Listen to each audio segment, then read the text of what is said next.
Thanks for checking out the PsycHope Self-Help podcast, now on YouTube. Our podcast launched on most major podcast directories back in December of 2022, with regular episodes throughout 2023. And now here in 2024, we're making sure all of our episodes are available for the lovely people who prefer listening to podcasts on YouTube. There may be times when the dates don't quite match up, so thanks in advance for your understanding. Please refer to the video description for links to any resources discussed during the show. We'll be sure to point you in the right direction.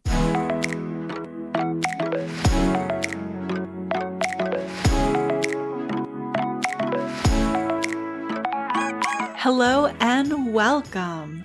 You're listening to the PsycHope Self-Help podcast, a space for women where psychology illuminates paths to healing, hope, and personal growth. I'm Dr. Jennifer McManus, a clinical psychologist, and I'll be your host. Each episode, we'll explore a different way to use psychology to enhance emotional wellness. Hope you enjoy the show.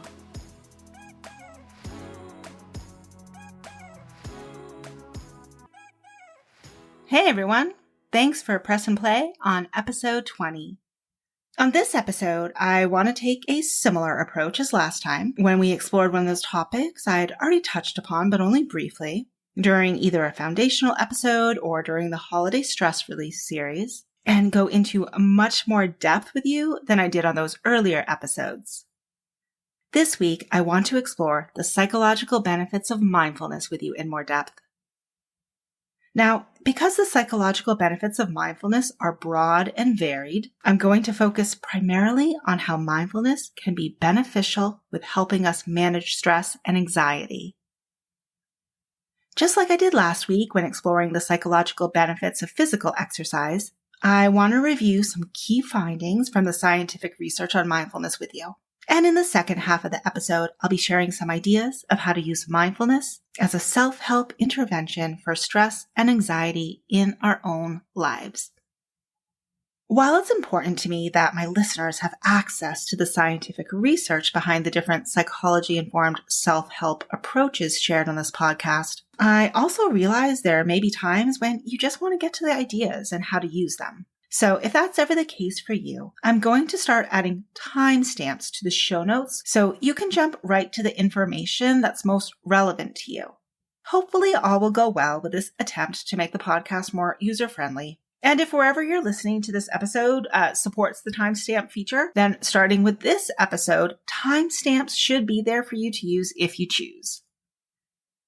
All right, so let's get into it and start with what mindfulness even is in the first place. What comes to mind for you when you think of mindfulness? Perhaps meditation, yoga, or something different altogether. As far as a definition, mindfulness is the practice of bringing one's attention to the present moment in a wholehearted and non-judgmental fashion. Mindfulness is at the core of the ancient spiritual tradition of Buddhism. It's important to point out, though, that we can practice mindfulness without being religious or spiritual. In fact, all of the mindfulness meditations that I've shared with my clients over the years, and now with the general public on my YouTube channel, have been completely secular. While the religion of Buddhism has been in existence for 2,500 years, scientific attention to the benefits of mindfulness did not begin until the 1970s. Before reviewing some of the findings on mindfulness for stress and anxiety, I want to quickly mention some of the other psychological benefits of mindfulness. Now, get ready because this list is not short. In addition to helping reduce stress and anxiety, there's scientific research to support that mindfulness also helps to reduce rumination. In this case, rumination involves repetitive thoughts about the reasons, consequences, and general experience for a negative state we may be going through. Mindfulness has also been shown to boost working memory, which is a type of memory involved with short-term maintenance and use of information for different mental tasks. Another finding in the area of cognitive functioning, mindfulness helps to increase our mental focus and the speed with which we process information. Mindfulness is associated with less emotional reactivity and greater relationship satisfaction. Mindfulness has also been shown to be related to increased immune functioning and better management of chronic pain. The practice of mindfulness is also associated with an overall increase in well-being and reduced psychological distress, such as depression and anxiety. And of course, we're going to explore the impact of mindfulness on anxiety along with stress next. Just interrupting here to tell you about a new resource I created for you. If you're experiencing high levels of work stress, this resource is for you. Please know you're not alone. So many women are tired of work stress seeping into every area of their lives. Perhaps you can relate and want to do something about the negative impact work stress is having on you, but aren't sure how to get started. If this resonates with you, then I'd like to invite you to take a brief moment for yourself and try the Your Path Through Work Stress quiz. In 10 introspective questions, you'll learn more about your unique experience of work stress and which science-backed stress relief tools are most likely to help you reclaim your peace.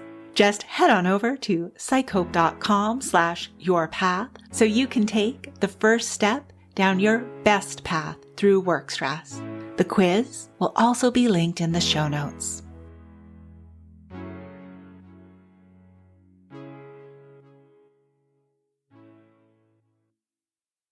Now, as we turn to the research, I want to mention, just like last time, that most of the studies I'm referencing can be accessed online, so I'll link to them in the show notes in case anyone is interested in having a look. When reviewing scientific research in an area that has volumes and volumes of studies available, as is the case with the benefits of mindfulness for stress and anxiety, it's helpful to look to those meta-analytic reviews I mentioned on the last episode. As a reminder, meta-analytic reviews use advanced statistical tests to establish how strong the findings in a given area of scientific study really are. In 2013, the Clinical Psychology Review Journal published an article on a meta-analysis of 209 psychological research studies on mindfulness-based therapy. The findings of this meta-analysis supported mindfulness-based therapy as moderately effective over waitlist control groups. The waitlist approach is common in psychological research. Returning to the findings, mindfulness-based therapy had the same level of effectiveness as cognitive behavioral therapy and pharmacological treatments like antidepressant or anti-anxiety medication for stress, anxiety, and depression. Cognitive behavioral therapy and medications are well-established treatments, so the fact that mindfulness-based therapy had the same level of effectiveness is quite impressive. Let's move on to another meta-analysis from the same journal, this time from 2016, and on the effectiveness of online mindfulness-based interventions. I thought the topic of online mindfulness-based interventions would be relevant to explore together here on the PsycHope Self-Help podcast, as so many self-help options are available online these days. This study reviewed 15 randomized controlled trials and found significant but small effect of online mindfulness-based interventions on anxiety with significant and moderate effect on stress. Let's shift a bit now and come down from this high-level view with the meta-analyses and take a look at exactly how the benefits of mindfulness for stress and anxiety were investigated in some individual studies. Let's start with an interesting study out of the Texas A&M University that examined the impact of mindfulness training on stress coping among college freshmen. The experiment consisted of two groups: the treatment group, who were enrolled in a semester-long mindfulness-based communication course, and the control group, who were enrolled in a semester-long standard communication course. The mindfulness-based communication course incorporated mindfulness in all aspects of the class and included experiential mindfulness exercises at the start of each class, immersive field trips involving yoga and meditation, and ongoing discussions and assignments involving critical thinking about mindfulness. Students in both the experimental group and the control group completed 2 surveys for the study prior to the courses starting, and then again when the classes concluded. We call these pre-test and post-test measures. The surveys they took were well established and measured perceived stress, as well as coping with stressful situations. The researchers found that the students in the experimental group, that is, the students taking the mindfulness-based communication course, had lower post-test stress levels. In other words, their stress levels went down after the course. On the other hand, the control group, the group that took the standard communication course, had higher post-test stress levels. In other words, their stress levels went up after the course. Next, I want to review what I consider to be a classic study. In 2013, Dr. Hoge and her team conducted the first randomized controlled trial study on the impact of mindfulness on the symptoms of generalized anxiety disorder. Participants in this study were randomly assigned to one of two groups. Either the treatment group, which participated in an 8-week mindfulness-based stress reduction program, or the control group, who were provided with basic stress management education. The participants took 4 reputable surveys on anxiety symptoms using the same pre- and post-test approach as used in the last study. The researchers found that while both approaches resulted in a decrease in anxiety symptoms, that the mindfulness-based approach had significantly greater reduction in anxiety on 3 out of the 4 measures of anxiety. These data led the researchers to conclude that the mindfulness-based stress reduction program had a beneficial effect on anxiety symptoms for people diagnosed with generalized anxiety disorder. Now that we've reviewed some of the research on the benefits of mindfulness for stress and anxiety, you might be wondering what's going on in our minds and bodies to bring about these helpful results. Let's break down the definition of mindfulness because it gives us some clues. Remember, mindfulness is all about how we're paying attention. With attention, we're bringing our focus to the current moment. We're not dwelling on perceived mistakes of the past and the anxiety or even feelings of guilt related to those past actions. We're also not worrying about what the future may hold, which is common with anxiety and stress. Rather, we're focused on experiencing the current moment. We can pay attention to our internal world, like our thoughts, feelings, or bodily sensations, or the external world by engaging as many of our 5 senses as possible. Recall also that mindfulness involves paying attention without judgment, which can be understood as acceptance of the current moment as it is. This acceptance piece involves acknowledging the reality of the moment without fighting it. Acceptance does not have to mean we like the reality, though. It means we acknowledge it and let it go, or do our best to let it go. Psychologists have found that mindfulness practices impact 2 different stress pathways in the brain and are involved with altering brain structures and activity in areas associated with attention and emotion regulation. Dr. Shauna Shapiro, a clinical psychologist, also a best-selling author and renowned expert in mindfulness and self-compassion, has provided us even more detail about mindfulness and the brain by discussing the role of neuroplasticity. Let me share a quick introduction to neuroplasticity with you. It involves repeated experiences that shape our brains. We can strengthen and sculpt our synaptic connections. Those are the links between nerve cells. We can do this based on repeated practice. And research from neuroscience has shown that for people who practice mindfulness, brain areas associated with attention, concentration, compassion, learning, memory, and emotional intelligence all grow bigger and stronger. This is the process of cortical thickening, the growth of new neurons based on repeated practice. I can't help but connect this idea of strengthening what you use brought to us in Dr. Shapiro's discussion of mindfulness back to a piece of the vision of the PsycHope Self-Help podcast, that of normalizing taking care of our mental health in the same way that much of our culture prioritizes physical health. I've previously used the analogy that engaging in self-help practices like mindfulness is to our mental health as going to the gym to work out is to our physical health. Here we have the opportunity to make that analogy more precise. When working out at the gym, we're strengthening our muscles and sculpting our bodies.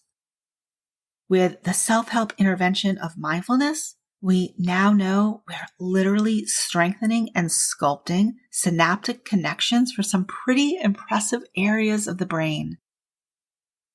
So now that we're informed by the psychological research plus some bonus neuroscience on the benefits of mindfulness, let's shift a bit to some ideas of how to use mindfulness as a self-help intervention for stress and anxiety in our own lives.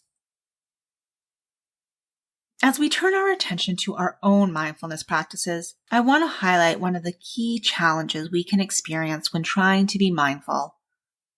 Jon Kabat-Zinn, the founder of the mindfulness-based stress reduction program at the University of Massachusetts Medical School, the same stress reduction program used in one of the psychological research studies I summarized earlier, has an aptly named chapter in his best-selling book. That book, Wherever You Go, There You Are, a chapter title that I think is key to keeping in mind when starting a mindfulness practice. The title is Simple but Not Easy. What Kabat-Zinn was referencing here is the difficulty one may experience with what appears to be a straightforward practice by the frequent pull back to unconscious and automatic behaviors. In other words, bringing and keeping our attention in the present moment is not easy. No matter what your mindfulness practice, whether it's meditation, yoga, a mindful walk, or something else, your attention, especially when you're just getting started, is likely to get pulled in other directions. When this happens, it's helpful to just notice that it happened. We need not judge ourselves when our attention wanders. We just bring it back. For those of us like me who lead others in guided meditations, we often encourage thinking of the thoughts that come in which are outside of the current moment to be like clouds in the sky and just let them float on by. As we start our own mindfulness practice, it may also be helpful to consider how we can wholeheartedly experience the moment. Children actually make amazing teachers for this aspect of mindfulness. Everything is new and exciting for them. They truly are wholeheartedly throwing themselves into each and every moment. We use the term beginner's mind to describe this aspect of mindfulness, and we can approach the moment as if we're experiencing it for the very first time. Now that we've highlighted considerations for some of the key facets of mindfulness, let's wrap up with some practical ideas of how to practice mindfulness. One of the most common ways to practice mindfulness is through meditation. Meditation can be done independently or with a guide who helps you to become more aware of your internal world, such as bodily sensations, thoughts, and feelings, with other guided meditations focusing on awareness of the external world. Guided meditations often incorporate other calming strategies like deep calm breathing and progressive muscle relaxation. That's when you tense and release different muscle groups. I made a guided meditation with a focus on mindfulness for reducing stress and anxiety to accompany this episode. You can find this guided meditation on my YouTube channel, and I'll also put a direct link to the guided meditation in the show notes for you. Meditation is understandably not for everyone, so I want to offer a few more ideas of how to practice mindfulness that don't involve meditation. Walking is an excellent opportunity to be in the current moment. To make what would just be a normal everyday walk a mindful walk, we set the intention of keeping our attention in the current moment and fully experience everything about the walk wholeheartedly with that beginner's mind and without judgment. Your thoughts will likely go to other places while walking, like maybe back to the stressful day at the office you just had. But try to bring your attention back to the scenery and the sounds that surround you. Or maybe bring your attention to how the soles of your feet feel in your shoes with each stride you take. We can also practice mindfulness with music. So often we just have music on in the background while doing other things. We can set our intentions, however, to mindfully listen to a favorite song. We do this by keeping our attention on the music. Listen to the song as if it were the very first time you're hearing it. Notice everything you can about it.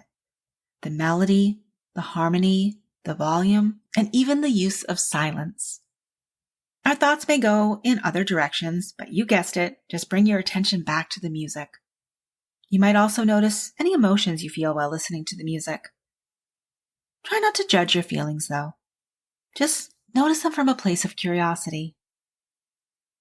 You can also practice mindfulness with a favorite food or beverage. With this approach, we slow the process of eating or drinking way down by engaging the 5 senses and saving taste for last.